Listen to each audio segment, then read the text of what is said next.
Today, I'm going to show you how to turn crap into compost. Now, you may be wondering, how do I turn this into this? I'm going to show you. Now, what we have here is some pig manure that I picked up out in the field just now. Here's some good ones here.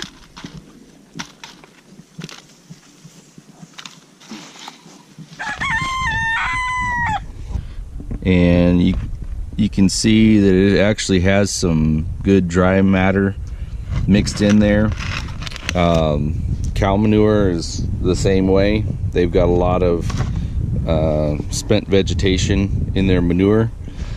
And what we want to get to is we want to get to this. We want to get to this nice, broken down, earthy smelling material. Nice, small particles. Doesn't smell like what it started out as. And I'm going to show you how I do that myself. So here is my starter pile. This is just a bunch of the pig manure. You can mix in your chicken manure in here too. Actually, multiple types of manure is good to give the diversity for the microorganisms that actually do the breaking down. If you have roughly a 50-50 carbon nitrogen mixture, what you're trying to do is you're trying to facilitate a good environment for your microorganisms, your bacteria and things like that, that's actually going to break down the compost or break down the manure into compost over time. So this is what I use as my second phase. When I have enough of the starting material, then I'll actually layer it, whether I'm putting manure or pig manure in there with some chicken manure, throwing in some spent bedding. I'll try to layer it. And what I like for the pig manure, at least, is I like to have about 75% manure and then about 25% straw or used bedding. That works out pretty good for what I've got going on with my operation. But don't be afraid to experiment and learn from your own circumstances and your own experience and make adjustments. You want to start with a base, but then you're gonna have to do some experimentation on your own. Don't think that you're gonna do it perfect the first time. If you do, that's great, but if you don't, then it's just an opportunity to learn a little bit more about your needs in particular and what material you're working with. It's a great idea to get a composting thermometer.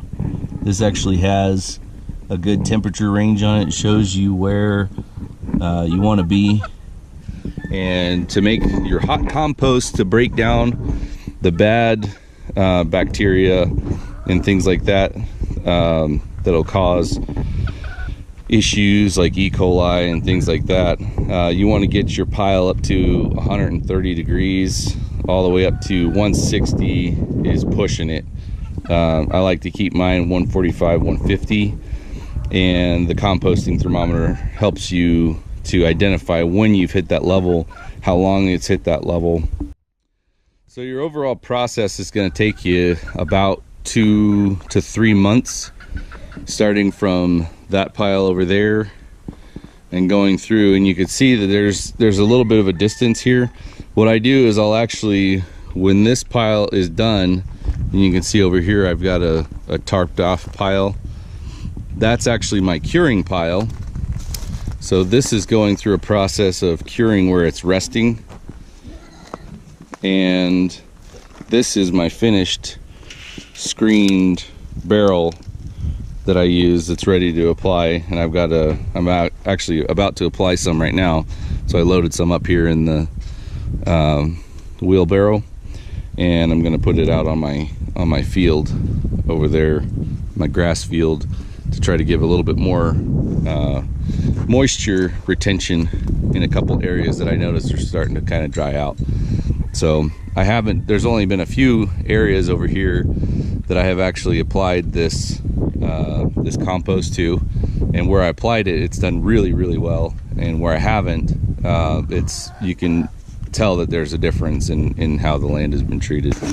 How I do this process is I'll take these pallets, and it's just tied together with some baling poly strands.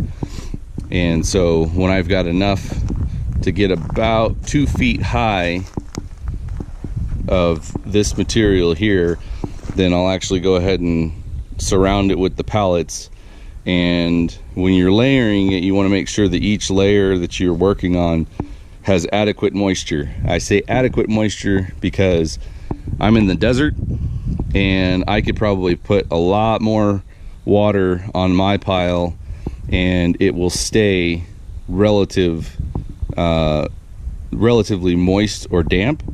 Whereas if I put that same amount of moisture on a pile in the East Coast or a more humid environment, you'd probably end up going anaerobic, and you'd have more mushrooms and things like that. It would become a fungal pile rather than a bacterial pile, and that can work. It just takes longer. Getting the proper moisture level is key to your temperature getting to the right level.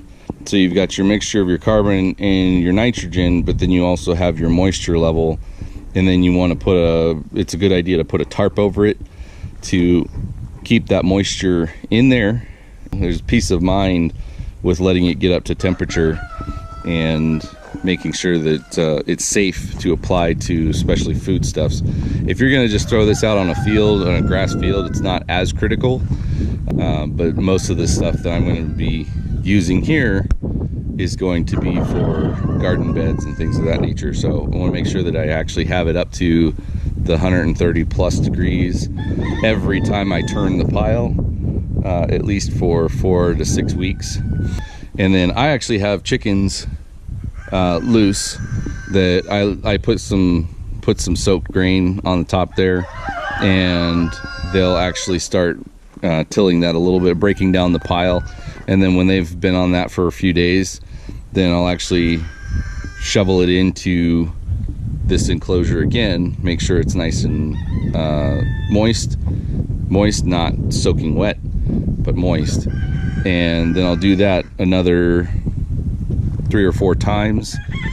Sometimes towards the end, I think after about 4 individual weeks, then I switch to 2 weeks, every 2 weeks that I'll turn the pile. And I'll do that twice, so it's 8 weeks total. And then it's ready to actually rest at that point. And then it'll rest for a month, and then I'll go through the screening process.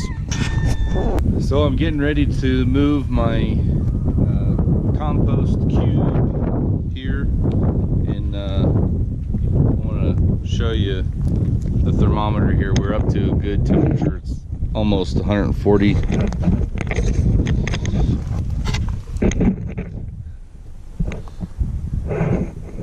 So it's in that hot range.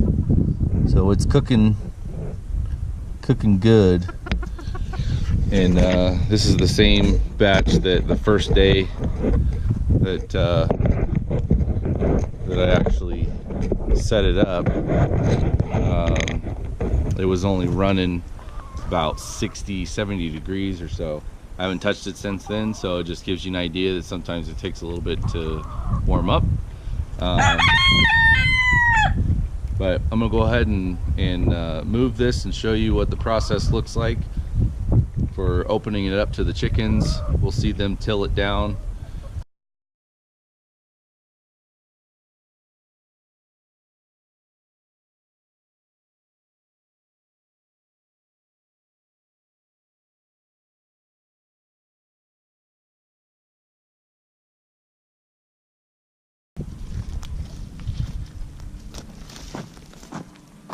Now you can see we've got a nice clean stack of composting material. and it usually doesn't take very long for my chickens to get up on there, but I'm gonna go ahead and get some grain to put on top of here just to kind of get them kick started.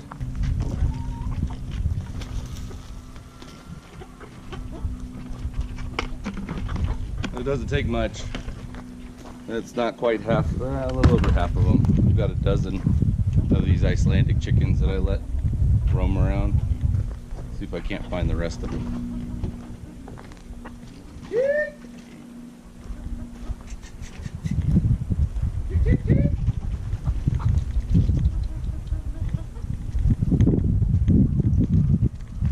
Yeah, chick chick.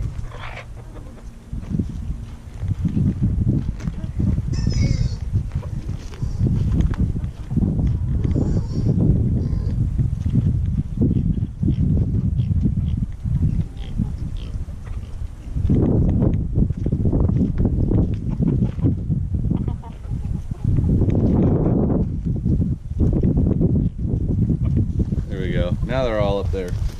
Oh.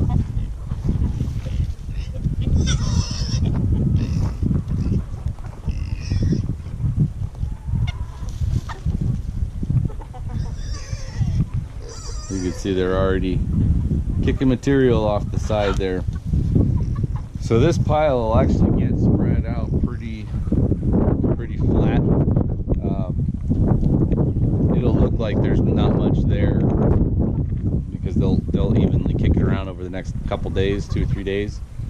And then what I'll do is I'll just come in here with a shovel and I'll pitch it into that spot over there and kind of layer it up towards the tote side. That's one of the reasons why I like to use a tote, is it's a more stable base on that back wall there. And I'll just pitch all the compost in there and bring it all the way up to the top as high as I can, and then I'll close that front end, and then I'll put the rest of it over the top and even it all out.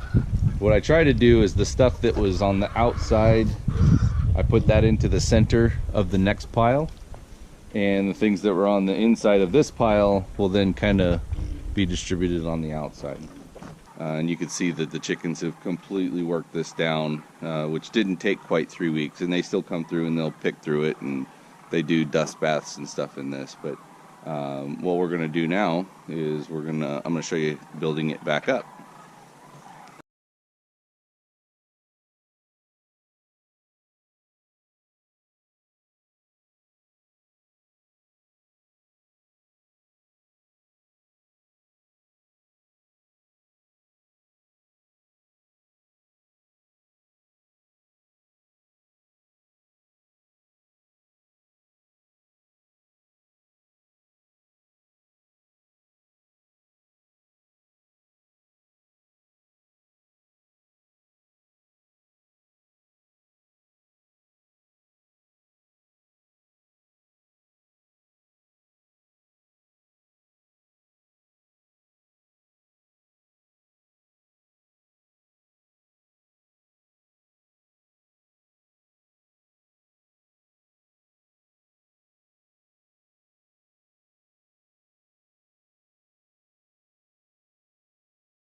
So here we've got everything's all piled up, and right now we've got it just at an angle, and that's just so that we can close this door off without actually having to lift up. Ow, the cat just scratched me. Won't have to actually lift it up and over with the shovel to fill the last remaining bit. So the more that you can actually get it loaded at this angle here, the easier it is on your back. But then now I'll actually take the manure fork or the shovel and rake that out, even it out, so that it has equal mass throughout, or roughly equal mass throughout the pile here.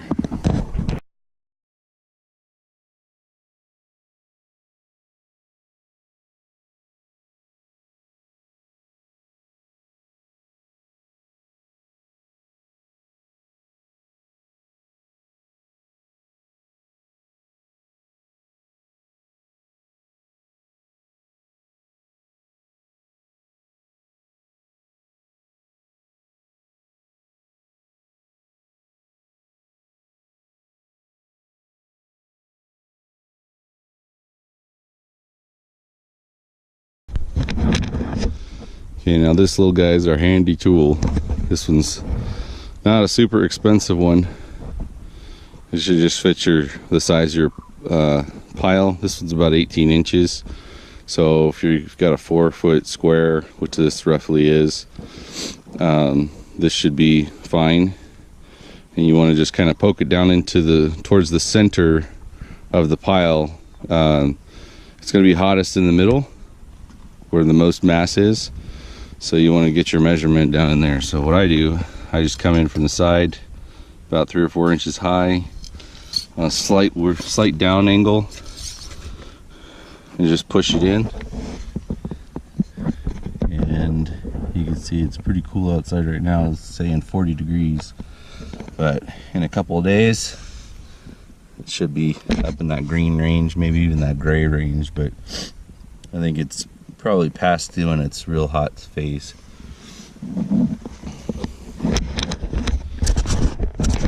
So next, what we'll do is I'll show you the screening process. That's why I don't worry about too much debris and things like that while I'm actually scooping things up, rocks and all that stuff, because I actually have a metal screen that I run all my compost through so that it gets down to a nice fine humus type product. And then it gets rid of any real large sticks or rocks or, you know, plastic pieces or screws or whatever else that might be laying around on the ground. So what I'm going to be working on today is actually getting my cured pile that's been sitting here with a tarp on it of compost, and running it through the screen and into my actual holding container, which is a converted IBC tote.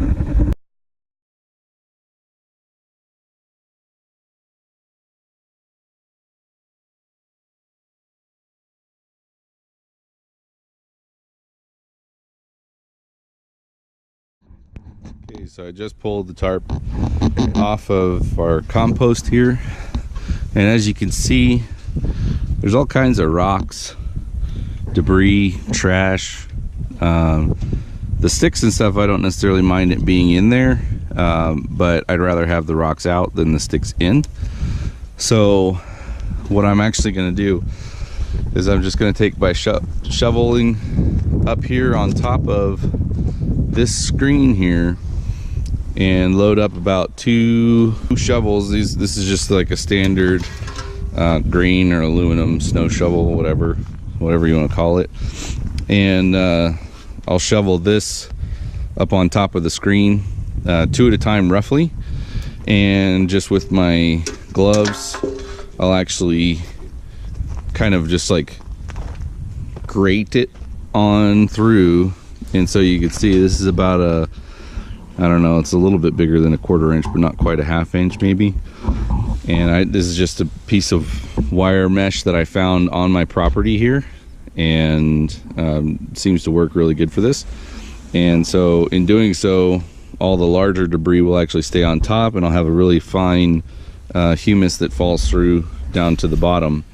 And then whenever this gets full of rocks, I just tip it over and dump the rocks over onto the ground here, or I may bring the wheelbarrow over, and that way I can move it to a better location whenever it's accumulated enough rocks.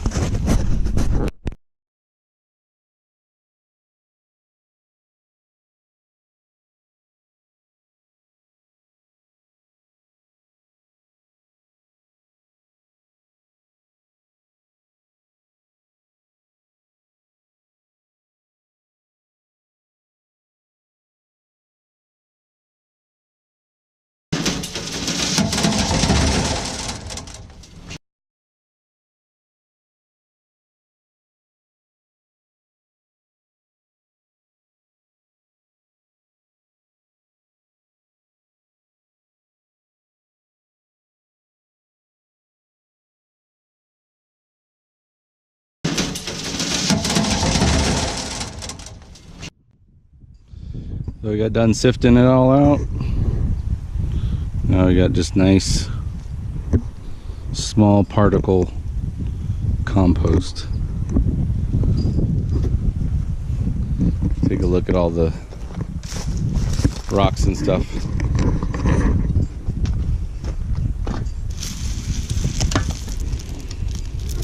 Now there's quite a bit of like wood chips and branches and whatnot. I have an idea. I don't know if I want to mess with it or not, but I can actually take the idea that I had was actually put some of this in a 5-gallon bucket or something, and like halfway of that, and then fill it up with water, and then just kind of turn it around a little bit, and then all the wood particles and things would float, and you can skim that off, and then just dump the rest of it out wherever I want to put that pile of rocks. So just an idea. I don't know if I'm going to do it or not.